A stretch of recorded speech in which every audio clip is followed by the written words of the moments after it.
지금부터 제가 말씀드리는 사람을 한번 떠올려 보세요.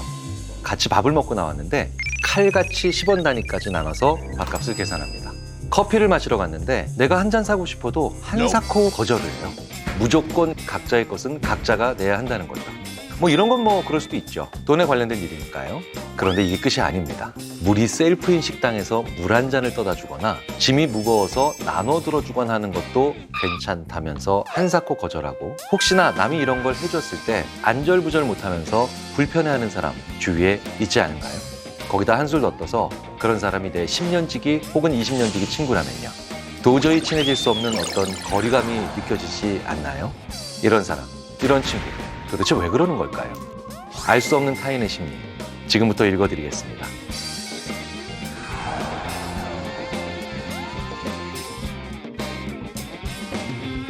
안녕하세요. 타인의 심리 읽어드립니다의 인지심리학자 김경일입니다. 신세 지는 걸 너무 싫어하는 그 사람, 대체 왜 그런 걸까요?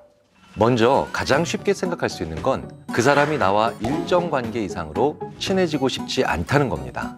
나와 어느 정도 거리를 두고 싶은 사람이라면 당연히 신세지는 것도 싫겠죠. 하지만 정말 오래 알았던 사람이고 충분히 많은 교류가 쌓인 후에도 이렇게 나온다면 그 사람은 상호작용을 하는 게 어렵다고 느끼는 사람일 수도 있습니다. 저는 이걸 농담으로 1등 신드롬이라고 불러요. 신세지기 싫어한다는 걸 뒤집어서 얘기하면 고마워라는 이야기를 어렸을 때부터 해볼 기회가 없었던 거죠. 즉 상호작용이 없었다는 겁니다. 상호작용이란 일종의 기브앤테이크가 있는 관계를 의미합니다. 그런데 그 사람은 기브도 해본 적이 없고 테이크도 해본 적이 없었던 거죠. 왜냐하면 공부를 너무너무 잘했거든요. 그래서 고맙다고 할 일이 별로 없는 겁니다. 사실 신세진다는 건 굉장히 동년배적인 감정입니다. 그리고 그런 감정의 언어죠. 나이가 많은 사람이나 나이가 많이 차이 나는 사람한테 이런 말을 쓰지 않는다는 겁니다. 나 그 할아버지한테 신세졌잖아. 나 그 아이한테 신세졌잖아. 이런 말 잘 하지 않는 것처럼요. 너무 신세지기 싫어한다. 그렇다면 동년배적 관계에 문제가 있는 사람으로 봐야 합니다. 전교 1등하는 그런 친구들이 어렸을 때부터 너무 뛰어나기만 해서 공부를 너무너무 잘했기 때문에 친구들보다 손 윗사람을 상대하는 법에 더 능숙해지는 경우가 많거든요. 이 친구들의 가장 큰 문제는 동등하고 수평적으로 무엇을 같이 하는 것보다 차라리 명령하고 명령받는 것에 더 익숙하다는 겁니다. 신세지는 걸 지나치게 싫어하는 또 다른 경우는 컴플렉스가 많은 사람일 확률이 크다는 겁니다.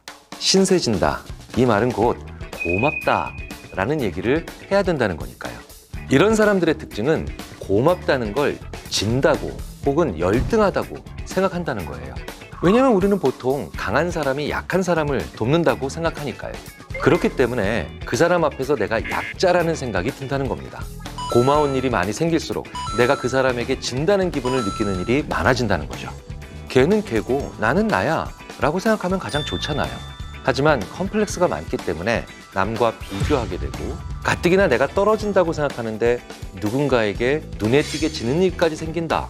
그런 건 참을 수가 없는 거죠. 사실 신세지는 걸 지나치게 싫어하는 사람 중에는 누군가에게 길 묻는 것조차도 싫어하는 사람들이 있습니다. 길 모른다는 것조차 나의 무능으로 받아들이고 그걸 남에게 들키고 싶지 않은 겁니다.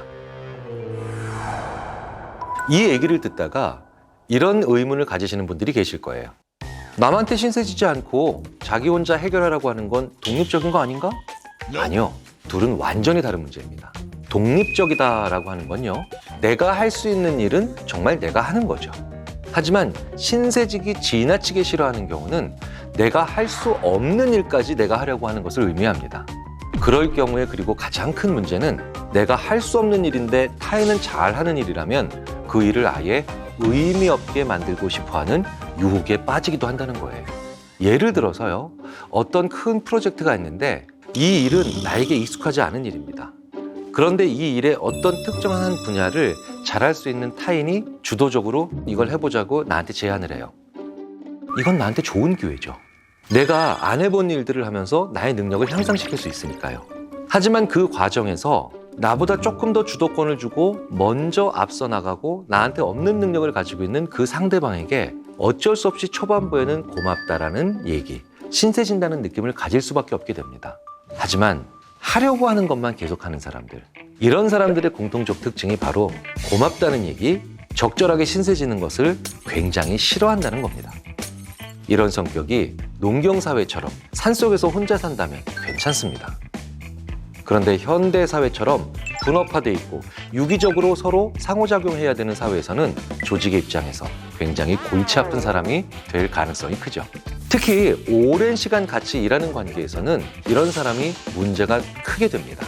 한 배를 타고 전우라는 수준으로 아주 동제를 느끼면서 일정 기간을 일을 해야 될 때 중요하고 심각한 문제가 된다는 거죠. 전쟁터에선 상대방의 도움을 안 받고 나도 도움을 안 주면 전투를 하지 못합니다. 어모사격이란 말이 있죠. 내가 이 전투를 이기기 위해서 저 친구도 나를 도와야 되고 나도 저 친구를 도와야 됩니다. 이는 전쟁에서 굉장히 많이 등장해요. 적을 무찌르기 위해서 적진으로 돌격할 때 내 주위에 누군가가 나를 위해 어모사격이란 걸 해줘야 돼요. 그렇지 않으면 내가 돌격하다, 전진하다가 죽게 되죠. 그런데 내가 그 친구한테 어모를 받는다는 걸 부채의식이라고 생각하면 어모 받을 일을 안 만들게 되겠죠. 그렇다면 작전 자체가 진행이나 성립이 안 되는 상황이 벌어집니다. 사회생활을 하면서도 마찬가지입니다. 내가 필요에 따라서 남을 돕고 그 상대방도 필요에 따라서 나를 돕는다는 걸 자연스럽게 생각하지 않으면 협업을 할 수가 없다는 겁니다. 우리가 사회생활을 하면서 굉장히 많은 경우에 동료에게 고마워 라는 말을 하는 걸 마다하지 않아야 시너지 효과가 난다는 건 너무나도 분명한 사실이죠. 물론 모든 사람이 그런 건 아니겠지만 신세지기를 싫어하는 사람 중에는 업무나 무언가 같이 시도하거나 해결하는 일에 적극성을 보이지 않는 경우가 많습니다. 왜냐고요? 무언가를 새롭게 시도할 때 신세를 진다는 것이 예상되기만 해도 그 일을 안 하고 싶은 거예요. 그러니까 이걸 하자라고 하는 적극성이 극단적으로 떨어지게 되는 겁니다. 그러니 대부분 익숙한 일만 하려고 한다는 거죠. 새로운 일을 절대 안 하려고 해요. 내 아이를 큰일 할 수 있는 어른으로 키우고 싶다면 신세 지는 법도 가르치셔야 합니다. 이 영상을 보고 우리 아이가 신세 지는 걸 너무 싫어한다, 그리고 그런 경향이 있다 라고 걱정하는 부모님들이 계실 거예요. 사실 그런 경우는요, 부모님의 행동 때문일 확률이 큽니다. 운동을 잘하는 아이가 상대적으로 그렇지 못한 친구를 도와주고, 공부를 잘하는 아이가 상대적으로 조금 처지는 친구의 공부를 도와주면 이건 아주 좋은 상보적인 관계가 되겠죠. 그런데 이건 다양한 친구들, 즉 다양한 사람들을 만났기 때문에 가능한 상보적인 윈윈 효과입니다. 그렇다면 고맙다는 얘기, 도움을 주고받는 관계들, 이런 것들을 자연스럽게 차단하게 하려면 어떻게 해야 되나요? 다양한 친구들을 못 만나게 만들면 되겠죠. 내 아이와 비슷한 아이들만 만나게 해서 좋은 신세를 진다는 것을 하지 못하는 일이 벌어진다는 겁니다. 그리고 이런 일이 계속 반복되면 어릴 때부터 누구와도 협업이라는 것을 못하는 사람이 되지요. 자, 그렇다면 우리 아이가 큰 일을 잘할 수 있는, 즉 협업을 잘할 수 있는 아이로 자라게 하려면 어떻게 해야 할까요?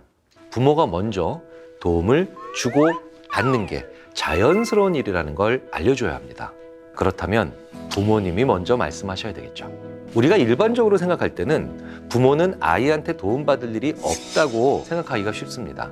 그런데요, 작은 것부터 자녀에게 도와달라는 얘기를 할 수 있다는 거죠. 예를 들어서 식사 준비를 할 때 밥상에 숟가락을 놓아달라고 한 다음에 네가 이걸 도와줘서 일을 수월하게 마쳤어, 고마워 라는 얘기를 한번 해준다고 생각을 해보세요. 그러면 어른도 도움을 받고 고맙다고 하는데 어린이가 하는 건 더 자연스럽다라는 생각을 만들어낼 수 있겠죠. 만약 남한테 신세 지는 걸 너무 못한다면 새로운 걸 배워보실 필요가 있습니다. 지금 이 영상을 보시면서 내가 바로 너무 신세를 지기 싫어하는 사람이야 라고 하면서 뜨끔하시거나 혹은 자책하시는 분들이 계실지도 모르겠습니다. 만약에 그런 성격이나 그런 성향을 가지고 계신데도 불편한 게 전혀 없다 라고 하면 괜찮습니다. 하지만 내가 이런 성격을 가지고 있어서 혹은 이런 성향을 가지고 있어서 불편하다, 바꿔보고 싶은 것이 있다고 생각하신다면 이것부터 해보시라고 말씀드리고 싶습니다. 내가 전혀 모르는 새로운 분야를 배워보는 거죠. 처음부터 비슷한 일을 하는 사람들끼리 신세를 진다는 건 쉬운 일이 아닐 겁니다. 그러니까 예를 들어서 수공예 동호회든 아니면 살사 동호회든 나가보세요. 거기 보면 완전히 다른 분야의 혹은 전혀 다른 배경을 가진 사람들끼리 모여서 애당초부터 도움을 안 받는 것 자체가 불가능한 모임이 됩니다. 그리고 이런 모임에 나가본다면 나는 자연스럽게 초보가 되고요. 다른 사람에 비해 못해도 이상하지 않고 도움받아도 이상하지 않은 환경에 들어가게 되겠죠. 이런 환경에 나를 자연스럽게 집어넣으셔야 된다는 거예요. 다양한 분야, 다양한 사람을 만나서 이런 관계가 자연스럽게 내 마음속에 들어오고 내 말 속에서 이루어지는 게 당장 신세지기 싫어하는 마음을 고치겠다라고 결심하는 것보다 훨씬 더 쉬우면서도 효과적인 첫걸음이 됩니다. 현대 사회는 나 혼자 뭐를 잘해서 잘 살 수 있는 사회가 아닙니다. 그런 사회는 이미 오래전에 끝났죠. 제가 입고 있는 옷, 제가 먹고 있는 음식조차도 만들어내신 분, 배송해 주신 분이 존재하기 때문에 살아갈 수 있고요. 이 영상 하나도 정말 다양한 분들의 협업이 있기에 제작이 가능한 겁니다. 우리는 이제 협업을 못하면 절대로 살 수가 없는 사회에 살고 있죠. 특정한 한 분야를 잘할 수는 있지만 내 분야에서 어떤 일을 잘하는 것과 유기적으로 각 분야의 일들을 연결시키는 것은 별개의 문제입니다. 응답하라 1988의 태기를 한번 생각해 보세요. 태기는 어떻게 하죠? 동룡이가 단추를 끼워주고요. 덕선이가 커피포트에 물을 끓여줘도 이상하게 생각하지 않죠. 특정 분야에 재능이 있고 잘한다는 건 좋은 겁니다. 남들과 그 재능을 가지고 어우러져 살 수 있으니까요. 하지만 태기가 지나치게 신세지기 싫어하는 성격이었다면 어떻게 됐을까요? 아마도 그 골목에서 그렇게 평생지기 친구들을 사귈 수 없었겠죠. 프로 기사로서의 커리어도 오래 지속하지 못했을 수도 있습니다. 사회생활 자체가 어렵거나 심지어 불가능해졌을 거라는 거예요. 그리고 이런 사람의 수가 많다면 그 사회도 결국 좋은 사회가 아니라는 것을 의미합니다. 우리는 결국 더불어 살 수밖에 없는 사회라는 걸 꼭 기억해 주셨으면 좋겠습니다. 내 친구가 신세지기 싫어하는 사람일 때 어떻게 해야 할까요? 이 사람이 모두에게 그런 사람이다. 그러면 그건 그 친구가 남에게 신세지지 않는 게 편한 사람, 그리고 그걸 유난히 꺼려하는 사람이라고 생각할 수 있겠죠. 그런데 유독 나에게만 그런다. 그렇다면 나에게도 상당한 원인이 있다는 것에 힘이 됩니다. 사소한 실수를 했을 때 나도 모르게 그 친구가 기분 나쁠 정도로 비웃거나 놀린 적이 있지 않았을까요? 나는 작은 일이라서 신경 안 쓰고 넘어갔겠지만 그 친구의 마음에는 남았던 거죠. 내가 잘 안 되기를 바라는 사람인가? 라는 인상을 만들었을 수도 있다는 거예요. 내가 실수하거나 무언가 일을 잘 못했을 때 그걸 놀리거나 비웃었던 사람 앞에서 내 약점 보이고 싶지 않겠죠. 그렇기 때문에 그 친구는 나한테 유독 신세지고 싶지 않았던 겁니다. 내가 혹시 이러진 않았는지 한번 반성해 볼 필요는 있습니다. 그리고 작은 실수라도 혹은 작은 실패라도 이걸 옆에서 희화화하거나 아니면 웃기보다는 진심으로 위로를 해줄 필요가 있죠.